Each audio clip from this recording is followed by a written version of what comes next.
Everyone, welcome back to my channel. Previous lecture में हमने देखा था कि वर्क क्या होता है और ग्रेविटी के अगेंस्ट जो वर्क डन हो रहा है वो कितना होता है। हमने वो कैलकुलेट किया था, फॉर्मूला देखा था, यूनिट देखा था। इस लेक्चर से हम न्यू टॉपिक स्टार्ट करेंगे जो कि है work done by a force acting obliquely. Obliquely मतलब किसी एंगल पे, मतलब जो फोर्स है वो किसी एंगल से किसी एंगल पे फोर्स लग रहा है, तब उसका जो वर्क डन होगा वो कितना आएगा।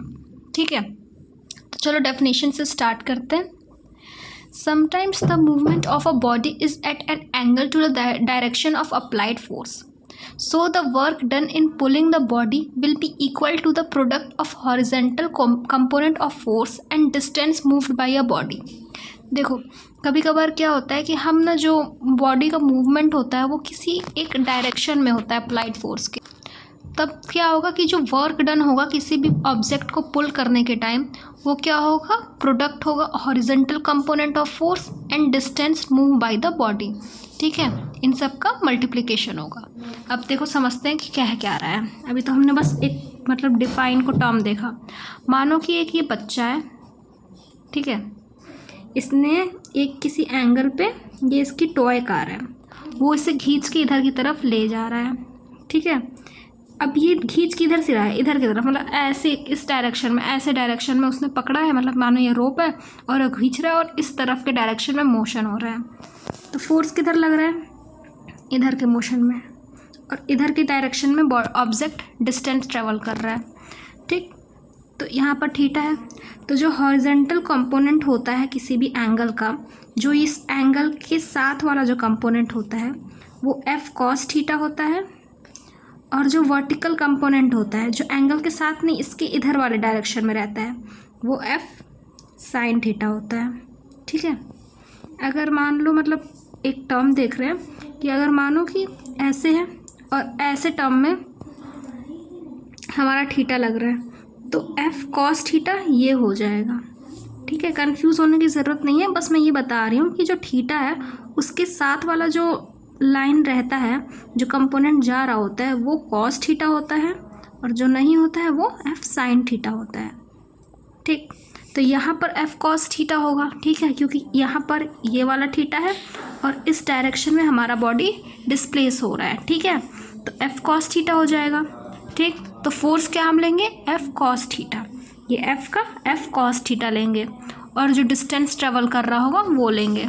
तो W इज इक्वल टू क्या हो जाएगा, F cos theta multiply by the distance, और यहाँ पर जो थीटा है वो क्या है, angle between direction of force and direction of motion. ठीक है, अब यहाँ पे एक क्वेश्चन देखेंगे, क्या कह रहा है। A child pools a toy car eight an angle of 60 degree and covers distance of 10 meter on horizontal floor. Calculate work done if applied force is 5 Newton। एक बच्चा है जो कि एक टॉय कार को पुल कर रहा है, ठीक है, और वो जो फोर्स है वो इस डायरेक्शन में लग रहा है, हॉरिजॉन्टल कंपोनेंट 60 डिग्री बना रहा है। ठीक, बच्चा है जो यहाँ से इस डायरेक्शन में बॉडी को पुल कर रहा है, तो इधर बॉडी डिस्प्लेस हो रही होगी। ठीक है, और ये कितना एंगल बना रहा है, 60 डिग्री बना रहा है, तो इधर की तरफ क्या हो जाएगा, एफ कॉस थीटा, और ये थीटा क्या है, 60 डिग्री, एफ कॉस 60 डिग्री। ठीक है, कॉस 60 डिग्री की वैल्यू क्या होती है, 1/2। Got it. तो हमारा जो फॉर्मूला हो जाएगा वो क्या होगा, W is equal to F cos theta multiply by S. ऐसे भी लिख सकते हैं एफ एस कॉस थीटा। तो देखो यहाँ पर हमने क्या क्या किया है। थीटा क्या है हमारा, 60 डिग्री है। एस जो डिस्टेंस ट्रेवल्ड है, जब फोर्स लग रहा है 5 न्यूटन का, वो कितना है, 10 मीटर है। ठीक है, हॉरिजॉन्टल डायरेक्शन में फोर्स हम कितना लगा रहे हैं, 5 न्यूटन का फोर्स लगा रहे हैं, और हमसे क्या पूछ रहा है, वर्क कैलकुलेट करने को पूछ रहा है। तो अभी हमने फॉर्मूला देखा कि एफ क्या होता है, डब्ल्यू क्या होता है, एफ एस कॉस थीटा।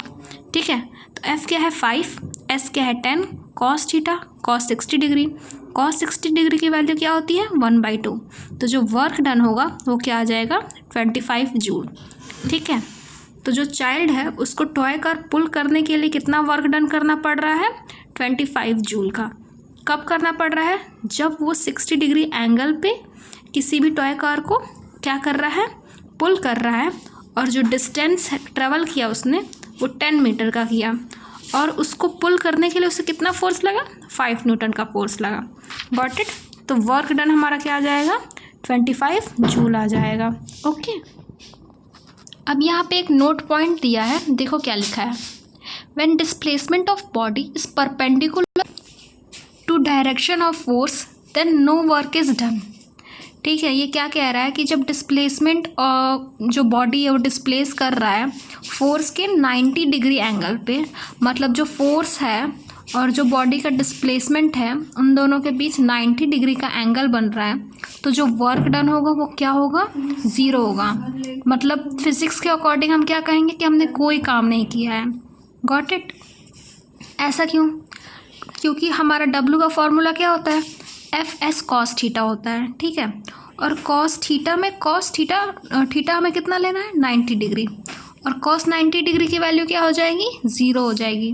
तो वर्क डन क्या होगा, at an angle of 90 degree और we can say right angle, क्या हो जाएगा work done, zero. So we can say when the displacement of body is perpendicular to direction of force then no work is done. Okay. अब यहाँ पे नया point कह रहा है, when work done when force acts opposite to direction of force. ठीक है, अब हमें कैलकुलेट करना है वर्क डन जब जो फोर्स है वो फोर्स जो opposite to direction of motion यहाँ पे हो गए। ठीक है, मतलब फोर्स इस डायरेक्शन में लग रहा है और बॉडी का मोशन इधर की डायरेक्शन में हो रहा है। ठीक है, ऐसे इधर है, तो इन दोनों के बीच कितना एंगल बन रहा है, थीटा 180 डिग्री बन रहा है, और कॉस 180 डिग्री की वैल्यू क्या होती है, -1। ठीक है, तो वर्क डन क्या हो जाएगा, निगेटिव होगा। अब देखो यहाँ समझते हैं, here the angle theta between direction of motion and direction of force is 180 degree. यहाँ हमने देखा कि 180 डिग्री कैसे आ रहा है। ठीक है, फोर्स इधर है और बॉडी डिस्प्लेस इधर हो रहा है, तो दोनों के बीच कितना एंगल बन रहा है, 180 डिग्री का बन रहा है। ठीक, तो कॉस 180 डिग्री की वैल्यू क्या हो जाएगी, -1 हो जाएगी। W इज इक्वल टू क्या होता है, F S cos theta. Cos theta यहाँ पर क्या है, कॉस 180 डिग्री जो कि -1 है, तो W इज इक्वल टू क्या आएगा, -FS। मतलब यहाँ पर जो वर्क है वो क्या है, निगेटिव है।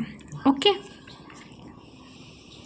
अब यहाँ पर एक नोट पॉइंट लिखा है राइट एंगल के टर्म्स में, कि जब फोर्स के बीच में और बॉडी के मोशन के बीच में 90 डिग्री होता है तब उसके भी वर्क डन क्या आता है, ज़ीरो आता है।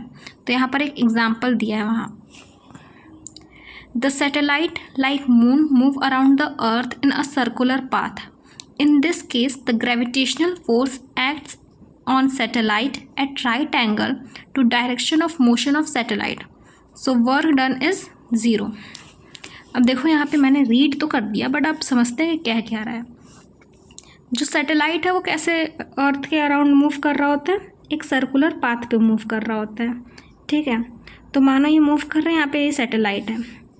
ठीक, तो इसके ये क्या कर रहा होता है कि जो हमारा अर्थ है उस पर ग्रेविटेशनल फोर्स G लगा रहा होता है टुवर्ड्स द अर्थ, और मोशन कर रहा होता है ऐसे ऐसे ऐसे, जो भी है बॉडी ऐसे मूव कर रहा होता है। ठीक है, तो जो फोर्स है और जो ग्रेविटेशनल फोर्स है, ग्रेविटेशनल फोर्स क्या है, G है हमारा, और जो बॉडी मूव कर रहा है वो S है, तो इन दोनों के बीच में कितना डिग्री बन रहा है, 90 degree.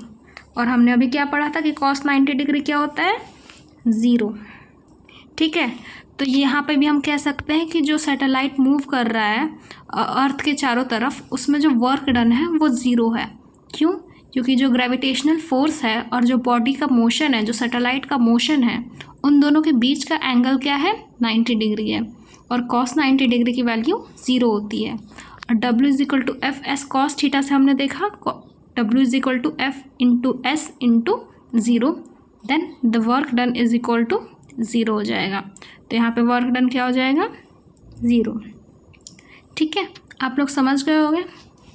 So that's it for this video. आगे के टॉपिक्स हम नेक्स्ट वीडियो में